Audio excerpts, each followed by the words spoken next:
Ұлы дала жорығы 4-ші күн. Бүгін мінекей қатысушылар 400 шақырымды бағындыруға аттанды. Дәл қазір менің қолымда осы 3 кезең бойынша жалпы есеп тұр. Мен сіздерге таныстыра кетейін. Жалпы есепте Жетісу облысы 1-ші орында тұр. Олардың уақыт көрсеткіші 19 сағат 41 минут 6 секунд. Яғни 300 шақырымды осы уақытта бағындырған. Одан кейін 2-ші орында Маңғыстау облысы, олардың жалпы уақыт көрсеткіші 20 сағат 13 минут 16 секунд деген. Ал үштікті түйіндеп тұрған Алматы қаласының командасы, олардың осы 300 шақырымды бағындыру уақыт көрсеткіші 20 сағат 31 минут 38 секунд. Енді одан кейін 4-ші орын Қостанай облысы, 5-ші орын Жамбыл облысы, 6-ші орын Астана қаласы, 7-ші орын Қарағанды облысы, 8-ші орын Солтүстік Қазақстан облысы, 9-ші орынды Ақмола облысы, 10-ші орын Түркістан облысының жігіттері, 11-ші орын Абай облысы, 12-ші орын Ұлытау облысы, 13-ші орын Павлодар облысы, ал соңғы 14-ші орынды рекордтық команда иеленген екен.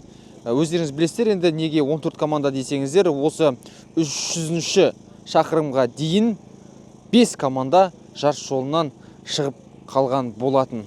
Ендеше қалған қатысушыларға сәттілік тілейміз. Қалған 200 шақырым жеңіл өтсін.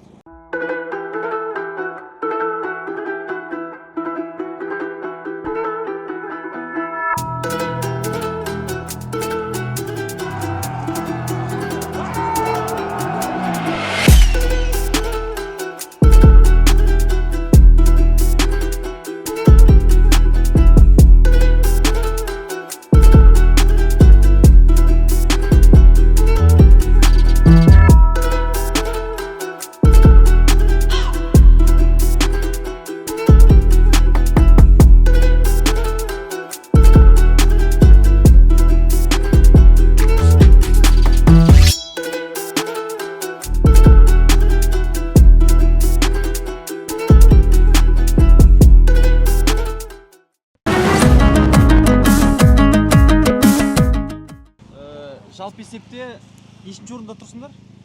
Шатыспасам 11-ші орында ойын. 11-ші орында. Енді бірақ соңына дейін күресесіңдер. До конца. Барасыңдар. Иә, бұйыртса. Аттарың қалай жағдайы? Жақсы бәрі, Аллаға шүкір. Менің есімім Сағындықов Тимур Берікболұлы. Қай ауылдансың? Қайнар. Қайнар. Иә.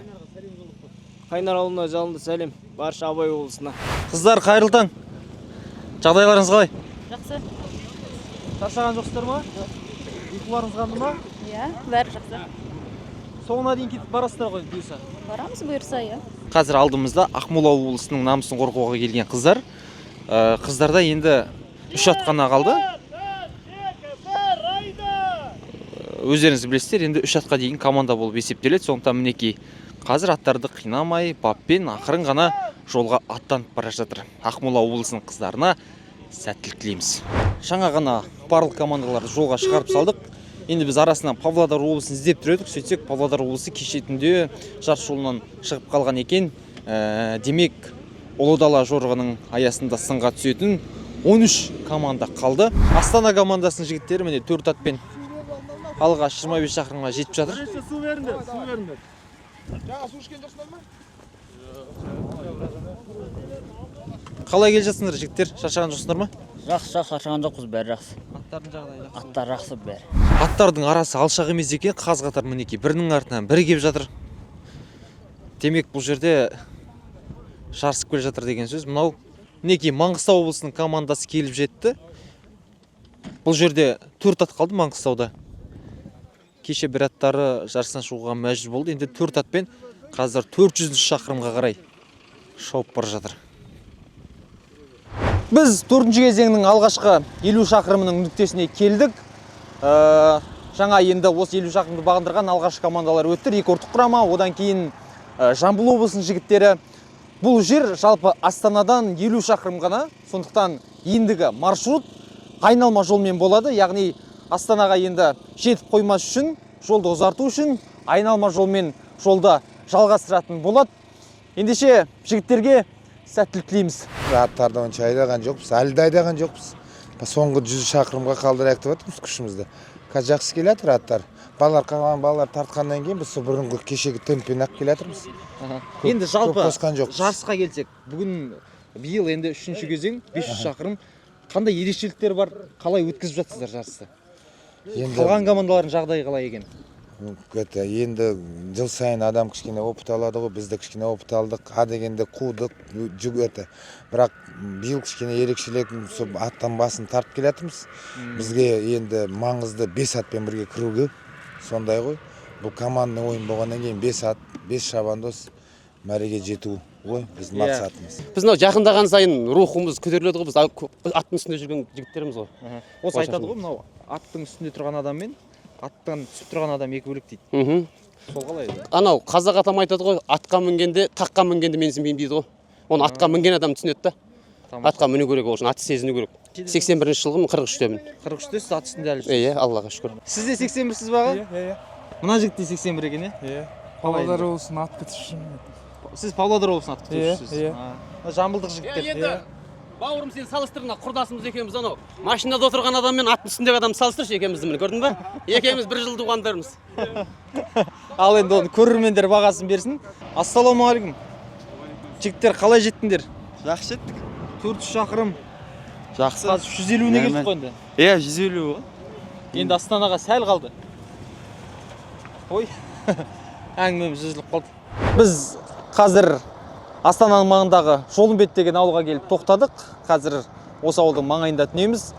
Мынау Ұлы Дала жорығы жобасы жайында осы ауылдың тұрғындары, осы ауылдың азаматтары әлеуметтік желіден бақылап, осы жерге келетінімізді біліп, алдымызда мінекей қазақтың туын көкке көтеріп күтіп алып жатыр. Тамаша бір көрініске куә болдық. Ауылдың азаматтары, ұлттық спортты қолдайтын азаматтар аман болсын дейміз. Сол TikTok-тан қарап отырамыз ғой ары бері. Сол бағана айғырға мініп шыққанбыз, көк туды көтеріп, алыста дегеннен ат айғырды апарып байлап тастап, машинамен шығып тұрмыз енді. Алла қаласа. Енді Ұлы Дала жорығын бақылап отырсыздар ма? Бақылап отырмыз күнделікті.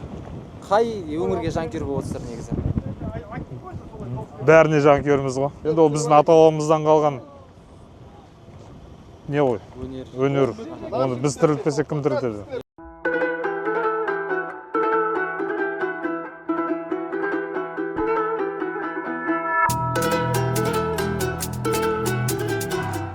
Сынақ өткіздік қой. Сынақ өткізіп, қанша бір неше аттарды жинап, алдын ала іріктеу жасадық та. 30 шақты аттарды жинап, іріктеу жасадық. Іріктеу жасадық та, соның ішінен бірінші 5 орын алған аттарды осында таңдап, одан кейін 2 ай оларды үйде қарап, баптап алып келдік біріншіден. Екіншіден енді нелер балалар қарап отыр, енді дұрыстап аттардың несіне, жағдайына күнде қарау бар, несі бар. Мына әдемі кеште Жолымбет ауылының тұрғындары біздің жерге келіп шағын концерт беріп жатыр екен. Ендеше қасына барып, әдемі әуеннен әдемі кеште тыңдайықшы. Пай шіркін. Ойбай. Жаулар жатушы едайы сұлық түсіп, 100 қатын қыпшақтың ұл туса да, бәрі де бола бермес, иман жүсіп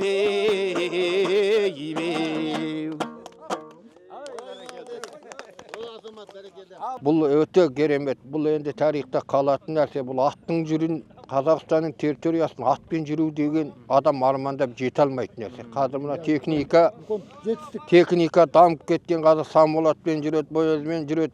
Жердің қадірін, қай жерде жыра, қай жерде Қазақстанның байлығы, қай жерде ел жұрты барын ешкім түсінбей жатыр. Мынау бір адымнан бастап қадірін жердің көріп келе жатсыңдар. Солдамызда қазақта менің айтарым білгенімше, өстіп мұлы добыр мынандай жоспардар өте көп болса, ерімізді, ұлдық қыз-қыздарымыз таныса, қуанса, қадірін білсе, біз естіп, мына сендерді құттықтауға келдік. Табыстары мол, тілектері қабыл, осылай тірлікке жетіп, аман-есен күліп ойнап, байтақ желдің қадір қасиетін көріп, аттың аяғымен дүбірлетіп, аман-есен жүре беріңдер. Аллаху акбар. Мәреге аман-есен жеттік. Бұйырса ертең соңғы күніміз марафонның іріктеу турының. Енді бұйырса осы ертең кешке барлықтарыңызбен финиште жолығуды нәсіп етсін. Аттар сүрінбесін, жігіттер жығылмасын. Сон 4-ші кезеңнің жеңімпазын марапаттау үшін сөз кезегін төрешімізге береміз. Наши спортсмены показали хорошие результаты. Была хорошая скорость и хорошее восстановление у лошадей. И опять этот кубок я сегодня отдаю герою дня команде ЖТСУ. Спасибо большое деп құшақтап қойыншы осысын. Ал енді жігіттер, мына бәрлеріңізге осы кубок нәсіп етсін, Алла тағала. Аттарыңыз сүрінбесін, Алла бұйырса финиште бәріміз қол ұстасып кіруді нәсіп етсін.